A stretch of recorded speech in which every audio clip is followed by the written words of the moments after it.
إن الحمد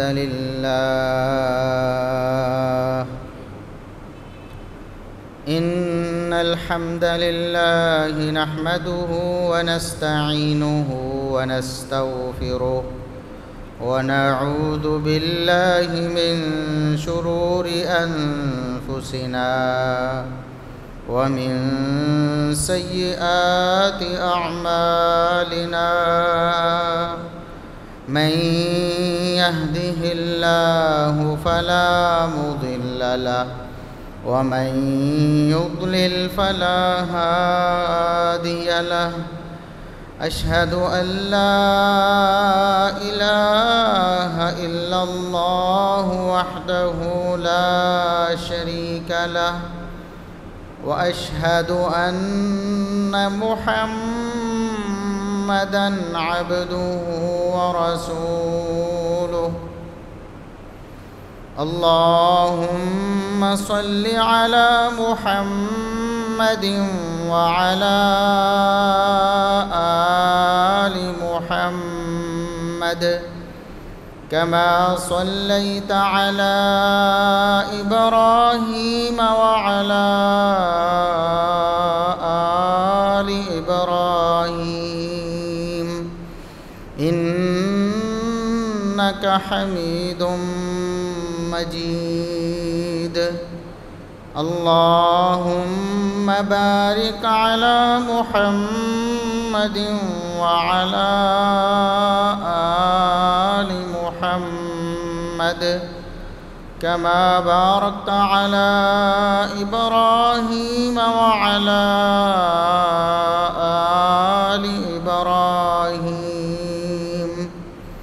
إنك حميد مجيد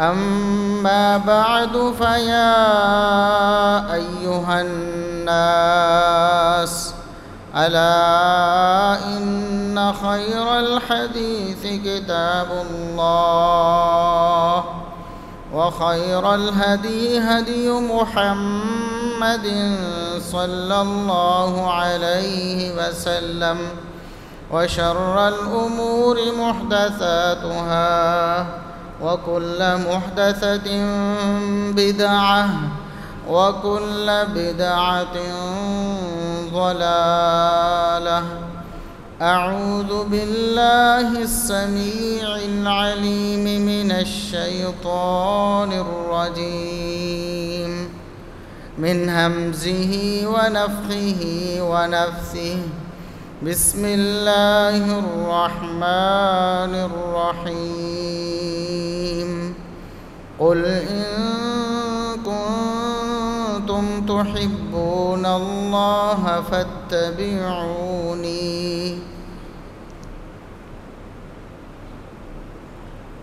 انتہائی قابل احترام بزرگوں، عزیز نوجوان ساتھیوں، معززات و مکرمات اسلامی ماؤں اور بہنوں، ہر قسم کی حمد و ثنا، تعریف و تمجید، کبریائی، بڑائی، رفعت و عظمت اللہ رب العزت کے لیے جو پوری کائنات کا خالق و مالک ہے۔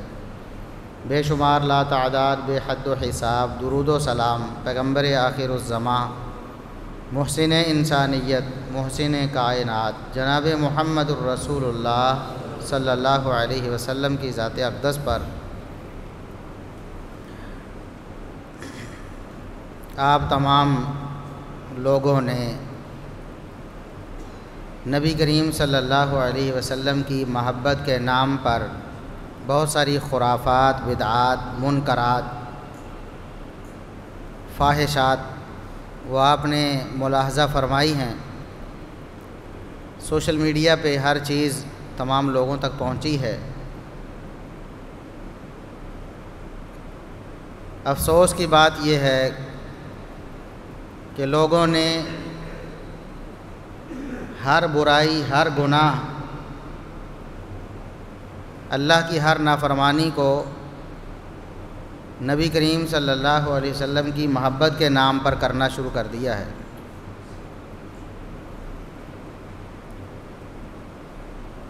حالانکہ رسول اللہ صلی اللہ علیہ وسلم کی محبت کا ثبوت آپ صلی اللہ علیہ وسلم کی اطاعت اور فرما برداری ہے۔ اگر صرف نبی کریم صلی اللہ علیہ وسلم سے محبت بغیر اطاعت اور فرما برداری کے کامیابی کا سبب بن جاتی اور بن سکتی ہوتی تو نبی کریم صلی اللہ علیہ وسلم کے چچا ابو طالب سے بڑھ کر کوئی بھی اس کا مستحق نہیں تھا۔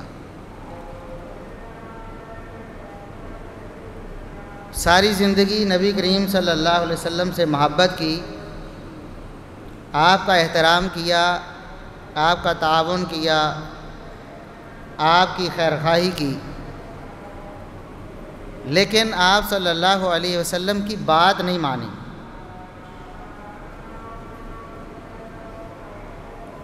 آپ صلی اللہ علیہ وسلم کی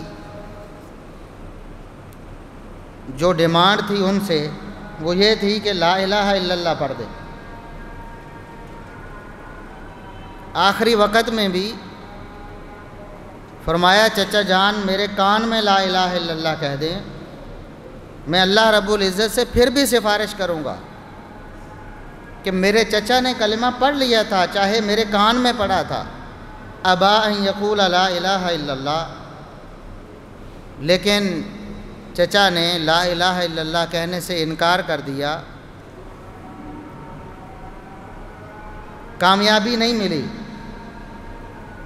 یہ محبت کام نہیں آئی کیونکہ اطاعت و فرما برداری سے خالی تھی۔ آپ صلی اللہ علیہ وسلم کی فرما برداری ہی کامیابی کی ضمانت ہے۔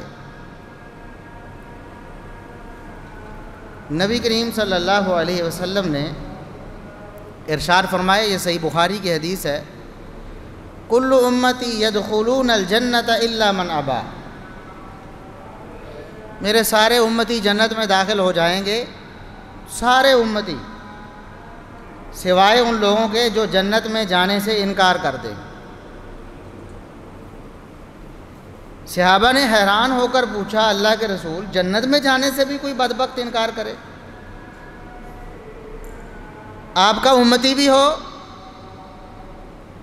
پھر جنت میں جانے سے انکار کر دے؟ تو فرمایا کہ من اطاعنی دخل الجنہ ومن عصانی فقد ابا۔ لوگوں یاد رکھو، صرف زبانی دعوے سے، محبت کا دعویٰ کر دینے سے کوئی بھی جنت میں نہیں جائے گا۔ فرمایا جو میری بات مانے گا وہ جنت میں جائے گا، اور جس نے میری بات نہ مانی وہ جہنم میں جائے گا، اس نے جنت میں جانے سے انکار کر دیا۔ زبان سے نہ کہے کہ میں جنت میں نہیں جانا چاہتا، لیکن عملاً نبی کریم صلی اللہ علیہ وسلم کا فرمان نہیں مانتا، فرمایا کہ اس نے جنت میں جانے سے انکار کر دیا ہے، وہ جنت میں نہیں جائے گا۔ محبت کا دعویٰ ہے، اعلان کرتے ہیں، نعرے مارتے ہیں، بینر لکھتے ہیں، چھاپتے ہیں، جھنڈیاں لگاتے ہیں، لائٹیں لگاتے ہیں، دعویٰ ہے کہ ہمیں نبی کریم صلی اللہ علیہ وسلم سے محبت ہے، لیکن جب بات ماننے کی باری آتی ہے، بات ماننے سے صاف انکار کر دیتے ہیں۔ یہ محبت اللہ رب العزت کے ہاں قطعاً قابل قبول۔ یہ قاعدہ قانون ہے جو کسی عرب نے ان الفاظ میں خوبصورتی کے ساتھ بیان کیا ہے کہ ان المحب لمن یحب مطیع، محبت کرنے والے کا دعویٰ تب سچا ثابت ہوتا ہے جب وہ اپنے محبوب کی ہر بات مانتا ہے، جب وہ فرما برداری کرتا ہے تب وہ محب بنتا ہے، ورنہ محبت کا دعویٰ قابل قبول نہیں ہے۔ نبی کریم صلی اللہ علیہ وسلم کی تعلیمات کو بائی پاس کر کے، چھوڑ کر، پسے پش ڈال کے، ان کا انکار کر کے دعویٰ یہ ہے کہ ہمیں محبت ہے۔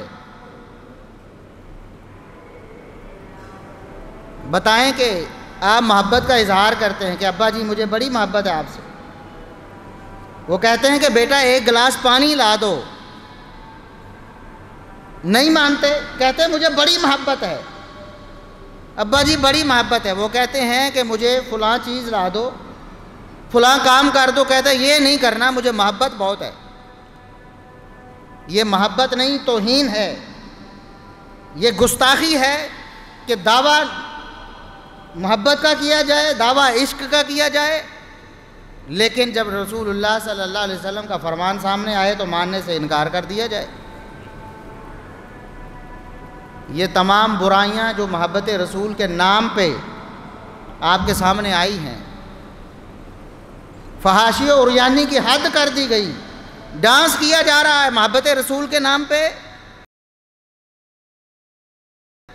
کہ ہمیں رسول سے محبت ہے، ہم ڈانس کر رہے ہیں۔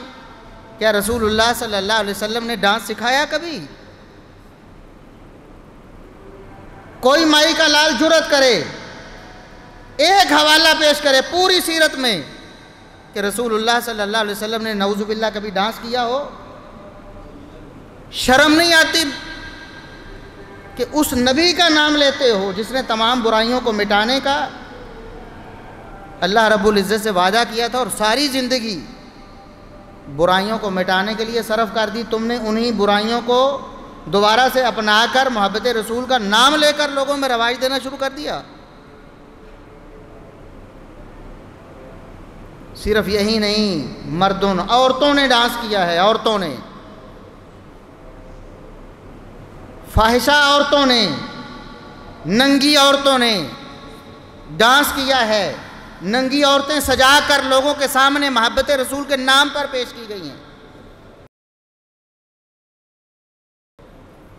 ظالموں تمہیں حیا نہیں آئی؟ کیا محمد الرسول اللہ صلی اللہ علیہ وسلم نے یہ دین تمہیں دیا تھا؟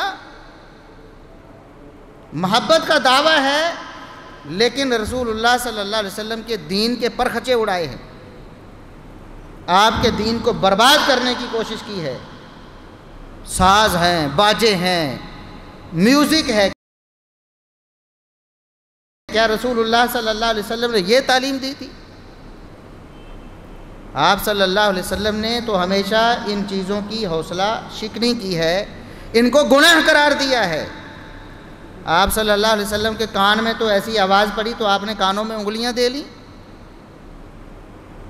دعویٰ یہ ہے کہ رسول اللہ صلی اللہ علیہ وسلم تشریف لے آئے ہیں۔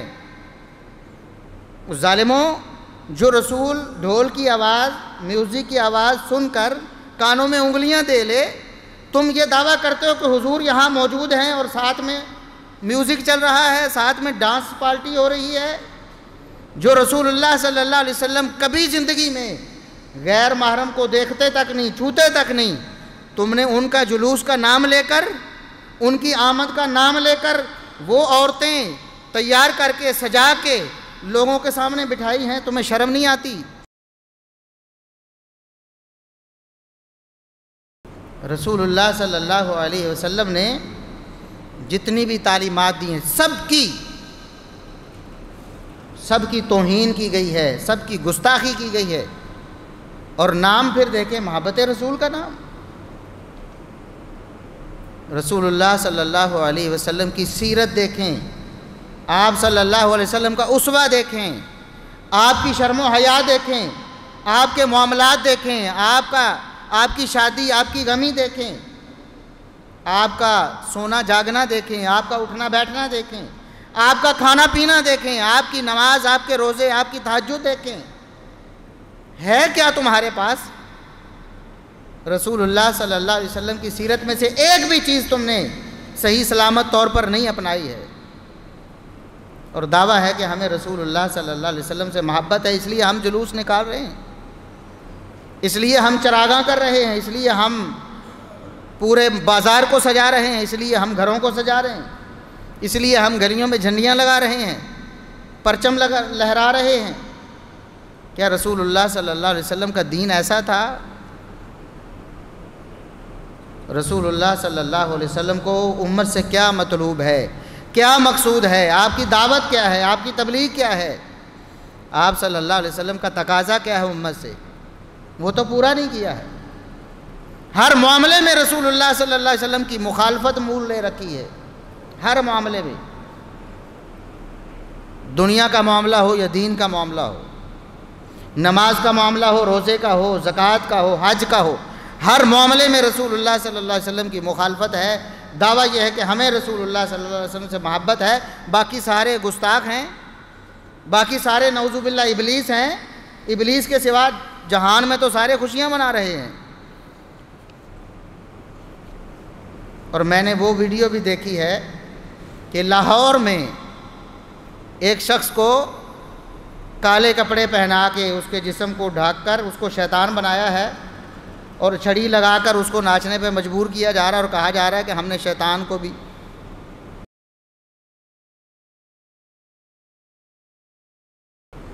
شیطان بھی میلاد منا رہا ہے، یہ تو ہم مانتے ہیں واقعی ہی شیطان میلاد منا رہا ہے۔ یعنی کوئی عقل مندی کی بات ہو، کوئی انہیں سمجھانے والا ہو، کوئی انہیں بتانے والا ہو۔ رسول اللہ صلی اللہ علیہ وسلم کی محبت کا قطعاً نہ یہ تقاضا ہے، نہ آپ صلی اللہ علیہ وسلم کی سیرت میں ایسی کوئی بات ہے۔ آپ صلی اللہ علیہ وسلم کی دعوت تو یہ تھی، قُلْ إِن كُنتُمْ تُحِبُّونَ اللَّهَ فَاتَّبِعُونِ۔ اللہ نے فرمایا ہے نبی اعلان فرما دیجئے اگر تمہیں اللہ سے محبت ہے نا تو میری پیروی کرو، اتباع کرو۔ یہاں یہ نہیں فرمایا کہ اگر تمہیں اللہ سے محبت ہے تو مجھ سے محبت کا دعویٰ کرو، نہیں، فرمایا اللہ سے محبت کرنی ہے، اللہ کی محبت کی چاہت ہے تو میری پیروی کرو، اتباع کرو، میرے پیچھے چلو، میرا کہا مانو، میری فرما برداری کرو۔ یہ ہے، یہ رسول اللہ صلی اللہ علیہ وسلم نے امت کو کہا ہے۔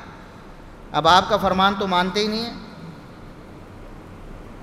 نماز سے لے کر فجر سے لے کر عشاء تک کوئی ایک نماز نہیں ہے جو رسول اللہ صلی اللہ علیہ وسلم کی سنت کے مطابق رہنے دی ہو۔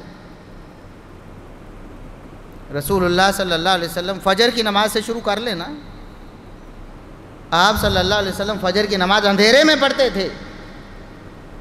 صحیح بخاری صحیح مسلم کی واضح احادیث ہے، دو ٹوک احادیث ہے کہ رسول اللہ صلی اللہ علیہ وسلم فجر کی نماز اندھیرے میں پڑھتے تھے۔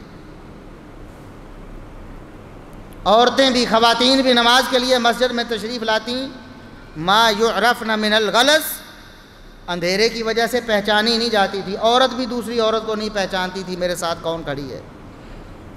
اس اندھیرے میں رسول اللہ صلی اللہ علیہ وسلم نماز پڑھتے فجر کی۔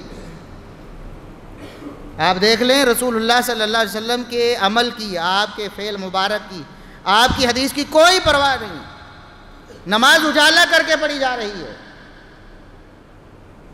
پوچھا جاتا ہے تو حدیث کو تروڑ مروڑ کر وہ جی حدیث میں حکم ہے جی خوب روشن کر کے پڑھو، حالانکہ اس کا مطلب تھا کہ وہ فجر صادق جو ہوتی ہے اس کو روشن کر کے پڑھو، وہ آسمان میں روشنی ہوتی زمین میں نہیں۔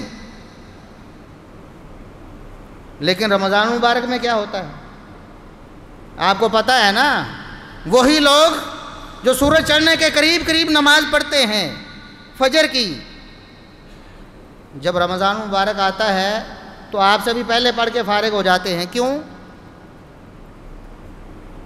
اگر رسول اللہ صلی اللہ علیہ وسلم کے فرمان کا یا آپ کے عمل کا، آپ کی حدیث کا کوئی پاس ہوتا، کوئی لحاظ ہوتا تو یہ دو ولی پالیسی تو نہ ہوتی نا۔ ہم اللہ کے فضل و کرم سے اہل الحدیث، رمضان ہو غیر رمضان ہو، ہماری نماز کا طریقہ وہی ہے جو محمد الرسول اللہ صلی اللہ علیہ وسلم کی نماز کا طریقہ ہے۔ یا تو فرق کر کے بتائیں نا کہ رمضان میں آپ اندھیرے میں پڑھتے تھے اور رمضان کے علاوہ باقی مہینوں میں اجالے میں پڑھتے تھے۔ ظہر کا وقت لے لو لیٹ کر کے، عصر کا وقت لے لو بہت لیٹ کر کے، مغرب کو لے لو، رسول اللہ صلی اللہ علیہ وسلم 2 رکعتیں پڑھتے تھے، پڑھواتے تھے صحابہ سے۔ وہاں جلدی کرنی ہے، خبردار 1 منٹ بھی وقفہ نہیں دینا، فوراً پڑھنی ہے جی نماز۔ عشاء کا لے لو، عشاء کے وقت میں تاخیر مستحب ہے، تاخیر کرنا بہتر ہے۔ جس نماز میں تاخیر کرنا گناہ تھا، فجر میں، عصر میں گناہ تھا، رسول اللہ صلی اللہ علیہ وسلم فرماتے ہیں یہ منافق کی نماز، فرمایا منافق کی نماز ہے، بیٹھا انتظار کرتا رہتا ہے، جب سورج غروب ہونے کے قریب ہوتا ہے تو 2 ٹھونگے مارتا ہے، وَلَا يَذْكُرُ اللَّهَ إِلَّا قَلِيلًا، نماز میں ذکر نہ ہونے کے برابر ہے۔ نماز دیکھ لو، کس کی نماز؟ جس میں اللہ کا ذکر ہے، جس میں اطمینان ہے، جس میں سکون ہے، جس میں سنت کی اتباع ہے،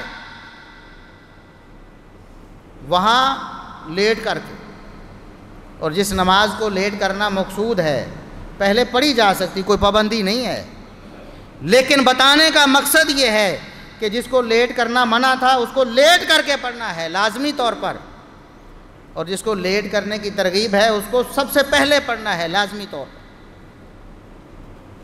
نماز کے طریقے ہم رفع الیدین آمین کی تو بات ہی نہیں کرتے،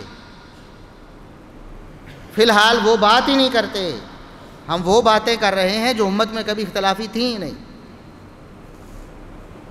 کبھی اختلافی نہیں تھی۔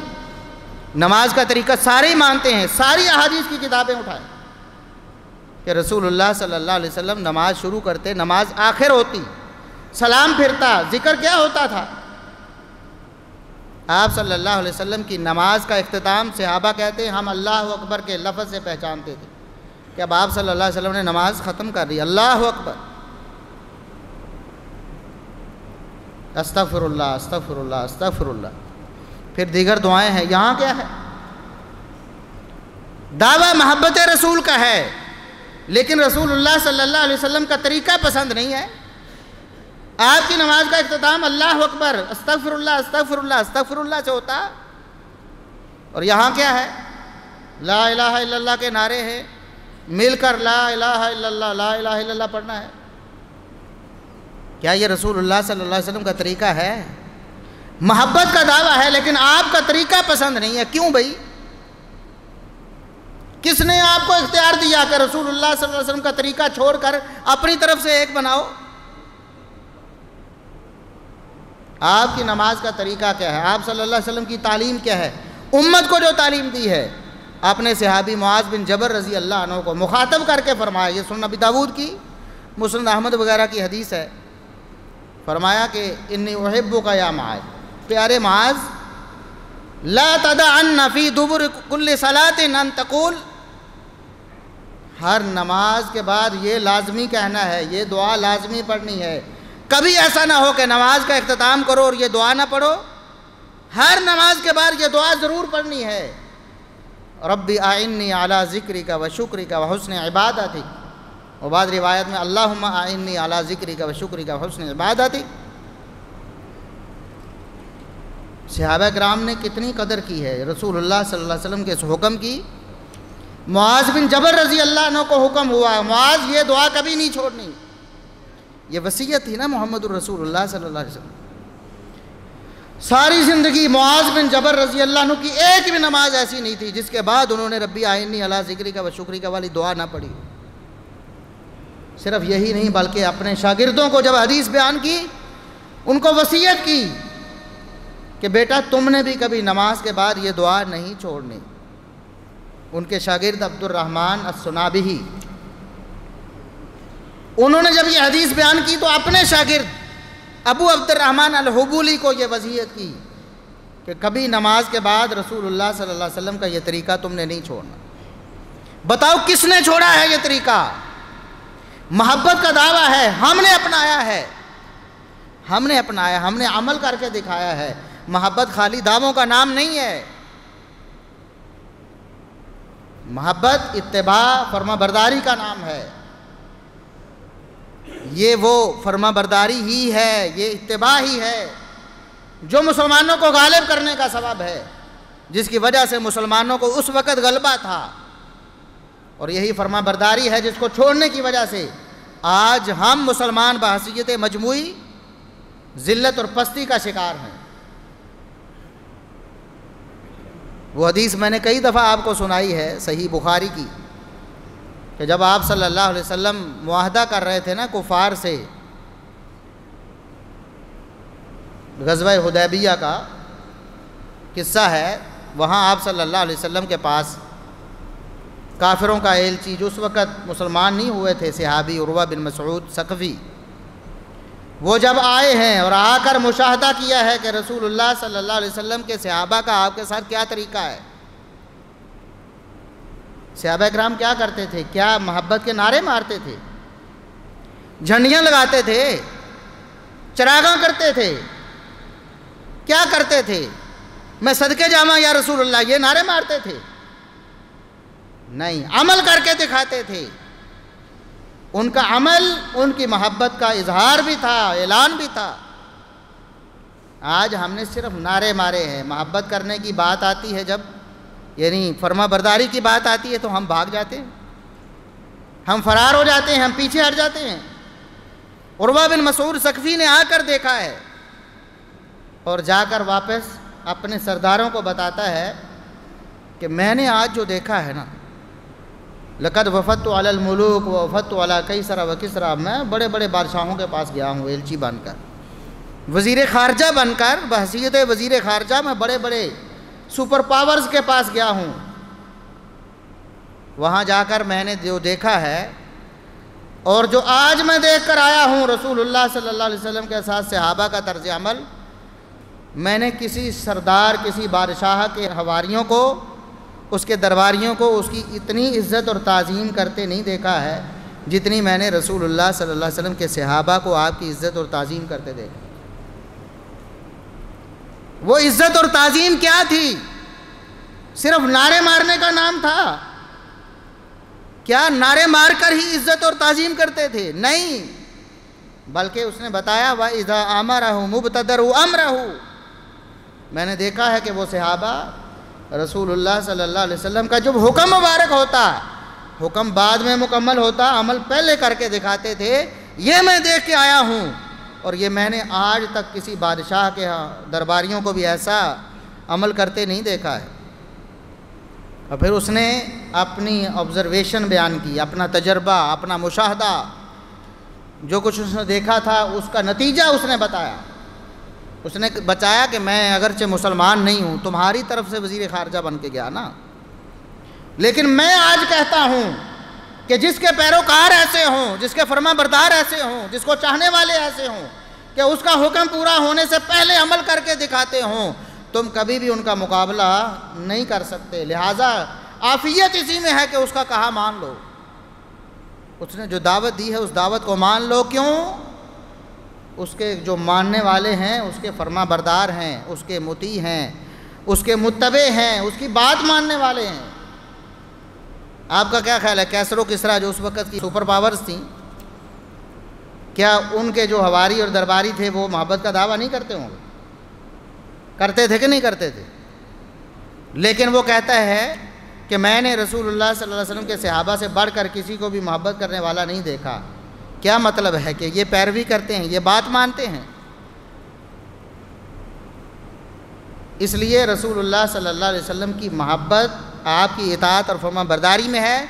آپ کی محبت کا دعویٰ اس وقت قبول ہوگا جب آپ کی پیروی کر کے دکھائی جائے، جب آپ کی سنت پر عمل کیا جائے گا، آپ کے طریقے کو اپنایا جائے گا۔ کیا رسول اللہ صلی اللہ علیہ وسلم کا طریقہ سب سے بہترین طریقہ نہیں ہے؟ احسن الہدی ہدی محمد صلی اللہ علیہ وسلم، یہ ہر خطبے میں آپ صلی اللہ علیہ وسلم بھی پڑھا کرتے تھے، ہم بھی پڑھتے ہیں۔ سب سے بہترین طریقہ محمد الرسول اللہ صلی اللہ علیہ وسلم کا طریقہ ہے۔ پھر آپ دین اور دنیا میں آپ صلی اللہ علیہ وسلم کا طریقہ کیوں نہیں اپناتے؟ کیا وجہ ہے؟ آپ کو کنجریاں کیوں نچانا پڑتی ہیں محبت کے اظہار کے لیے؟ آپ کو ڈانس پارٹیاں کیوں کرنی پڑتی ہیں محبت کے اظہار کے لیے؟ آپ کو منکرات اور فواحش کا ارتکاب کیوں کرنا پڑتا ہے محبت کے اظہار کے لیے؟ کیا رسول اللہ صلی اللہ علیہ وسلم کا طریقہ وہ بہترین نہیں ہے؟ کیا صحابہ کا طریقہ بہترین نہیں ہے؟ اس طریقے کے مطابق کیوں نہیں کرتے ہو؟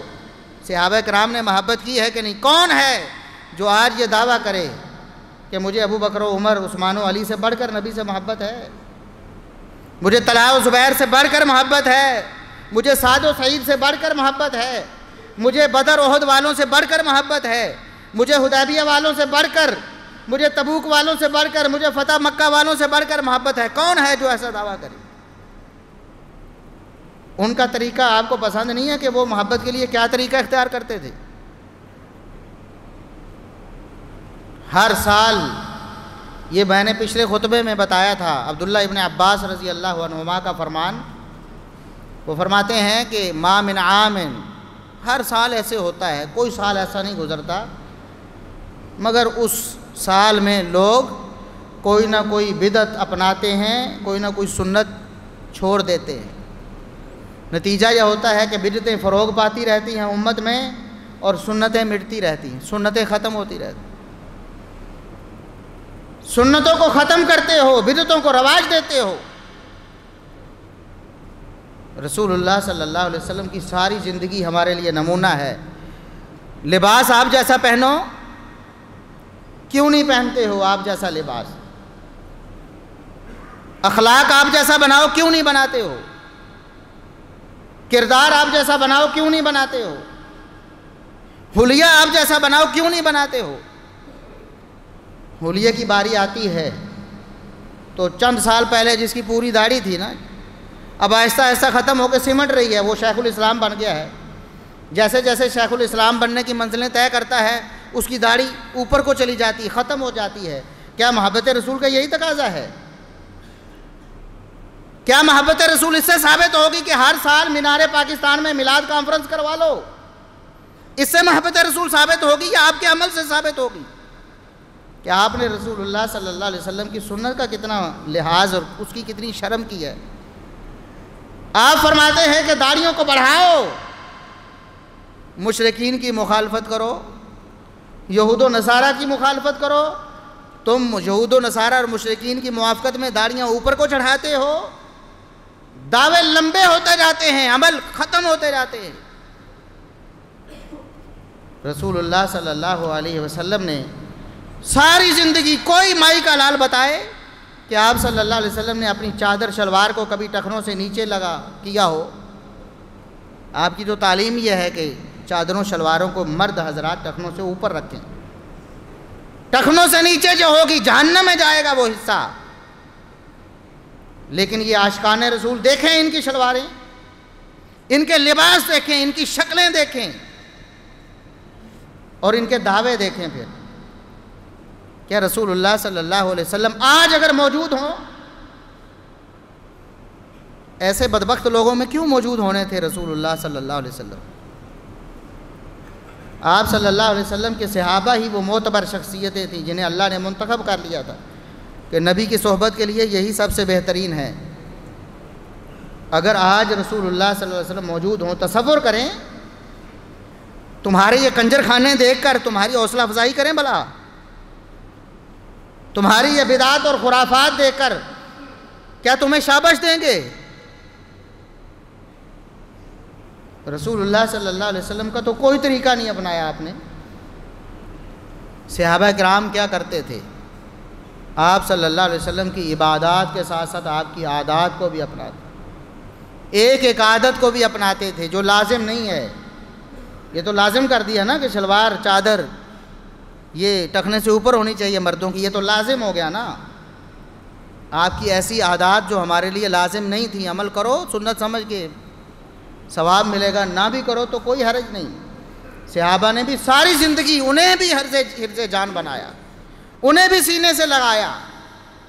یہ انس بن مالک رضی اللہ عنہ، صحیح بخاری میں واقعہ موجود ہے، کہتے ہیں کہ میں خادم تھا رسول اللہ صلی اللہ علیہ وسلم کا، خادم ہونے کے ناطے جب آپ جاتے کہیں میں بھی ساتھ میں جاتا بطور خادم۔ ایک دن ایک صحابی جو درزی تھے، انہوں نے آپ صلی اللہ علیہ وسلم کی دعوت کی کہ آپ تشریف لائیں، میرے گھر میں کھانا تناول فرمائیں، میں نے کھانا تیار کرنا ہے آپ کے لیے۔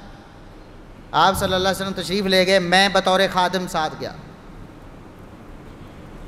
یہ بچے ہیں اس وقت، ہمارا حال دیکھیں، یہاں کے شیخ الاسلام دیکھیں، اور وہ بچے ہیں انس بن مالک رضی اللہ عنہ۔ وہ کہتے ہیں کہ میں رسول اللہ صلی اللہ علیہ وسلم کے ساتھ گیا، میں نے دیکھا، میں یہی غور کرتا رہا کہ رسول اللہ صلی اللہ علیہ وسلم کیسے کھاتے ہیں، آپ صلی اللہ علیہ وسلم کون سی چیز پسند فرماتے ہیں کھانے میں۔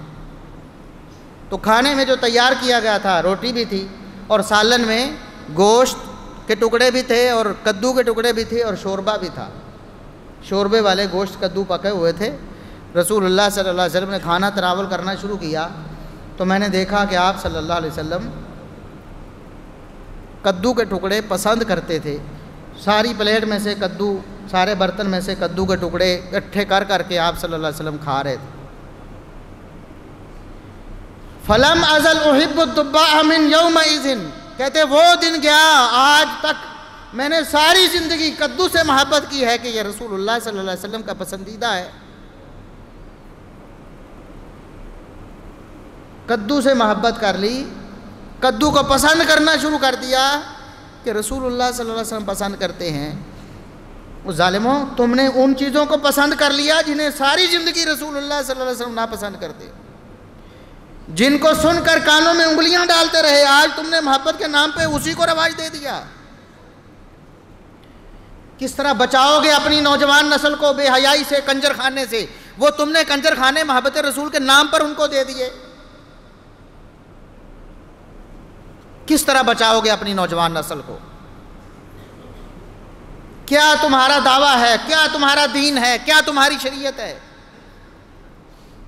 ایک اور صحابی ہیں رسول اللہ صلی اللہ علیہ وسلم ہجرت کر کے جن کے گھر میں جا کر آپ نے قیام فرمایا، ابو ایوب انصاری رضی اللہ عنہ۔ ان کی محبت کا عالم دیکھیں اور آج ہماری محبت دیکھیں، نعرے دعوے محبت کے ہیں۔ ابو ایوب انصاری رضی اللہ عنہ بیان کرتے ہیں کہ آپ جب میرے گھر میں تشریف لائے، میرا گھر ڈبل سٹوری تھا۔ آپ صلی اللہ علیہ وسلم نیچے تشریف فرما ہوئے، فرمایا کہ مجھے زیادہ اچھا ہے، میرے لیے سہولت ہے نیچے رہوں، تم اوپر چلے جاؤ اپنے اہل خانہ کے ساتھ۔ ابو ایوب انصاری، رسول اللہ صلی اللہ علیہ وسلم کا حکم ہے، انتظامی حکم تھا نا، ابو ایوب اوپر چلے جاؤ، دینی اور شرعی حکم نہیں تھا۔ اپنی سہولت کو دے کر ابو ایوب آپ اوپر چلے جاؤ بیوی بچوں کو لے کر، میرے لیے زیادہ اچھا ہے، لوگ ملنے جلنے کے لیے آتے ہیں بار بار، پھر میرا باہر جانا ہوتا ہے۔ ابو ایوب انصاری رضی اللہ عنہ رات کو اپنے بیوی بچوں کے ساتھ اوپر سو گئے۔ رات کو ہڑبڑا کر اٹھ بیٹھے، بیدار ہو گئے، نیند اچاٹ ہو گئی، کہنے لگے کہ میں نے یہ سوچا ہی نہیں کہ اس چھت پر میں ہوں اپنے بیوی بچوں کے سمیت، جس چھت کے نیچے رسول اللہ صلی اللہ علیہ وسلم ہے۔ اپنے بیوی بچوں کو اٹھا کر چھت میں ایک جانب سمٹ کر رات گزاری، اور صبح کو گزارش کرتے ہیں اللہ کے رسول، لا اعلو سقیفۃ انت تحتہا، آپ نے فرمایا تھا ابو ایوب آپ اوپر چلے جاؤ، لیکن اللہ کے رسول میری ابو ایوب کی غیرت، میری محبت یہ گوارا نہیں کرتی کہ اس چھت کے اوپر میں ہوں جس چھت کے نیچے آپ ہیں۔ آج تم کہتے ہو حضور یہاں موجود ہیں، نعرے بھی مارتے ہو۔ قرآن کہتا ہے لا ترفعوا اصواتکم فوق صوت النبی، ایمان والو خبردار، نبی کی آواز سے اپنی آواز کو بلند نہیں کرنا ہے۔ ایسے ہی ہے نا، یہ قرآن کا حکم ہے۔ حکم آیا صحابہ کرام کے لیے، صحابہ کرام کی موجودگی میں حکم آ گیا۔ ہوا یہ کہ ابو بکر و عمر رضی اللہ عنہما رسول اللہ صلی اللہ علیہ وسلم کے پاس موجود تھے، کسی معاملے میں ان کا تکرار ہو گیا، آپس میں بولے۔ جب یہ آیتیں نازل ہوئیں، یہ آیتیں ان تک پہنچیں، اس کے بعد کا عالم دیکھیں کیا تھا۔ رسول اللہ صلی اللہ علیہ وسلم کی آواز سے اپنی آواز بلند نہیں کی ہے، یعنی آپ بول رہے ہوں آپ سے اونچی بولے ہوں، ایسا نہیں ہوا، آپس میں بات کر رہے تھے، لیکن آپ صلی اللہ علیہ وسلم قریب موجود تھے۔ پھر اس کے بعد محبت یہ ہوتی ہے جو اطاعت و فرما برداری پر مشتمل ہے۔ اس کے بعد کسی نے ابو بکر و عمر رضی اللہ عنہما کو رسول اللہ صلی اللہ علیہ وسلم کے سامنے اونچی آواز میں بولتے سنا۔ صرف اونچی آواز میں بولنا ہی نہیں چھوڑا ہے، بلکہ عمر بن خطاب رضی اللہ عنہ جیسا بہادر اور جری، وہ رسول اللہ صلی اللہ علیہ وسلم کے پاس جب تشریف فرما ہوتے، آپ صلی اللہ علیہ وسلم کے پاس حاضر ہوتے، ان کی آواز اتنی پست ہو جاتی کہ رسول اللہ صلی اللہ علیہ وسلم کے پوچھنے پر بھی کوئی بات آپ کو سمجھا نہیں پاتے تھے۔ آپ کو ہر دفعہ بار بار دوبارہ پوچھنا پڑتا، عمر مجھے سمجھ نہیں آئی، تھوڑا اونچا بولے۔ یہ نبی کی مجلس اور صحابہ کا احترام ہے۔ تمہاری مجلس دیکھو، شرم نہیں آتی، گانے بجانے ہیں، ڈانس ہے، ہلا گلا ہے، اونچی اونچی نعرے ہیں، اور دعویٰ یہ ہے کہ حضور یہاں موجود ہیں۔ کیا ادب کیا تم نے؟ قرآن کہتا ہے کہ اگر نبی کی آواز پر تمہاری آواز بلند ہوگی تو تمہارے اعمال ضائع ہو جائیں گے، تمہیں پتہ بھی نہیں چلے۔ اگر نبی موجود ہوتے ہیں تمہاری آواز نکل کیسے جاتی ہے؟ یہ ثابت رضی اللہ عنہ ہیں، جلیل القدر صحابی، جب یہ آیتیں نازل ہوئیں مسجد میں آنا چھوڑ دیا۔ رسول اللہ صلی اللہ علیہ وسلم نے پوچھا، ثابت نظر نہیں آتے؟ صحیح بخاری کی حدیث ہے، اسی آیت کے تحت آوازیں بلند نہ کرو، نبی کے پاس آوازیں بلند نہیں ہونی چاہیے۔ ایک صحابی نے کہا، اللہ کے رسول میں جاتا ہوں، میں پتہ کر کے آتا ہوں، کیا مسئلہ، کیوں نہیں آتے؟ ثابت کے گھر میں گئے، صحیح بخاری کے الفاظ ہیں، ثابت سر جھکا کر روئے جا رہے ہیں، اپنے گھر بیٹھے ہوئے ہیں، آیتیں نازل ہونے کے اتنے دن بعد بھی اپنے گھر میں بیٹھے روئے جا رہے، سر جھکایا ہوا روئے جا رہے۔ پوچھا کیا مسئلہ ہے، مسجد میں کیوں نہیں آتے ہو؟ کہتے ہیں کہ آیتیں نہیں سنی جو اللہ کے رسول پر نازل ہوئی ہیں، میں نے تو اپنے آپ کو برباد کر لیا ہے، میری آواز بلند ہو جاتی، فطرتاً میری آواز اونچی ہے، بات کرتا ہوں میری آواز غیر ارادی طور پر بلند ہو جاتی ہے، میں نے تو اپنے اعمال ضائع کر لیے اور جہنم میں جانے کا سبب بن گیا میں اپنے آپ کے۔ اب کس منہ سے مسجد میں چلا جاؤں، رسول اللہ صلی اللہ علیہ وسلم کے سامنے کیسے چلا جاؤں؟ رسول اللہ صلی اللہ علیہ وسلم کے پاس جا کر بتایا، اللہ کے رسول ثابت تو اس وجہ سے نہیں آ رہے کہ میری آواز فطرتاً اونچی ہے، بات کرتا ہوں تو آواز اونچی ہوتی ہے، میرے تو اعمال ضائع ہو گئے ہیں۔ اللہ کے رسول صلی اللہ علیہ وسلم نے صحابی کو دوبارہ بھیجا، جاؤ بتاؤ تم جہنمی نہیں، اللہ نے تمہیں جنتی لکھ دیا ہے۔ محبت تو یہ تھی، آج ہماری محبت کیا ہے؟ نعرے، ڈانس، مجرے، بے حیائی، عریانی، فحاشی، سب کچھ ہے۔ اگر رسول اللہ صلی اللہ علیہ وسلم موجود ہوتے ہیں تمہاری آواز نکل کیسے جاتی ہے؟ تم عمر سے بھی بڑے بن گئے ہو، تم سمجھتے ہو کہ ہمارا ایمان عمر سے بھی زیادہ ہے، جو رسول اللہ صلی اللہ علیہ وسلم کے پوچھنے پہ بھی آواز اتنی آہستہ رکھتے ہیں کہ آپ کو دوبارہ پھر پوچھنا پڑتا ہے، عمر تھوڑا اونچی بتاؤ، مجھے سمجھ نہیں آئی۔ اللہ سے دعا ہے کہ اللہ تعالی ہمیں یہ جھوٹے دعوے کی بجائے ہمیں عمل کر کے سچی محبت کرنے کی توفیق عطا فرمائے۔